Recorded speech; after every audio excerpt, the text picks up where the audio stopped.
What are my skin preparations before having a makeup? It's very important to have a skin preparation before putting any makeup on your face. So I will share on how I prepared my face before having a makeup. First, I need to cleanse my face. So I am using Easy OK Acid Multi-Effect Facial Wash. I really love this facial wash because it cleanses every oil and dirt on my face. It also makes my skin fresh and comfortable. It is not tight. It leaves my skin clean and super refreshing. After cleansing my face using the facial wash, now I need to dry my face and I need to apply the toner. So I really love this toner because it's so mild.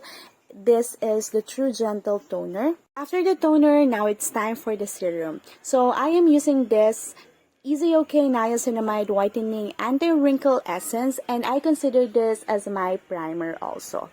Gustong-gusto ko tong serum na to kasi nagpapaputi din siya ng face, and also it will minimize your pores and will lighten your dark spot, and it gives you a silky finish. After po ng serum, wag po natin kakalimutan ang sunscreen. So, kahit anong sunscreen man yan, yung favorite sunscreen mo, ilagay mo yan sa face mo dahil mapaprotektahan ka from ultraviolet rays. Lagi natin tandaan na mahalaga ang mag-skin preparation bago tayo maglagay ng makeup sa mukha natin. So, eto na nga, nag-start na akong mag-makeup, naglagay ako ng color corrector para hindi ko na kailangan ng makapal na foundation. Isa pa, kapag naging maganda yung skin preparation mo, talagang magiging maganda din yung lapat ng foundation dun sa face mo. Kaya nga sobrang gustong-gusto ko yung Easy OK Niacinamide Whitening Anti-Wrinkle Essence Serum nila. Dahil nung ginamit ko yan nung isang beses, sobrang kumapit at naging plakada yung naging result doon sa makeup ko. Bukod kasi sa skincare ay ginamit ko na rin siya as a primer. Patapos na nga ako mag-apply niya ng foundation at syempre isusunod ko na dyan ang contour. So, hindi dapat nawawala ang pagko-contour sa face kasi ito yung nagbibigay ng structure sa face natin. At saka para hindi magmukhang plain lang yung muka at hindi ka maging parang ang puti-puti mo.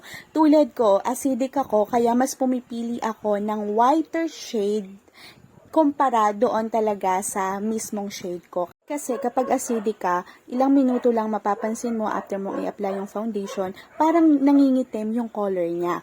Kaya kailangan mong pumili ng mas whiter shade na foundation. So ayan, dito na nga tayo, naglagay na ako ng blush, naglagay na ako ng eyeshadow, at naglagay na rin ako ng highlighter and kilay. Talaga namang kilay is life talaga mga ante ko.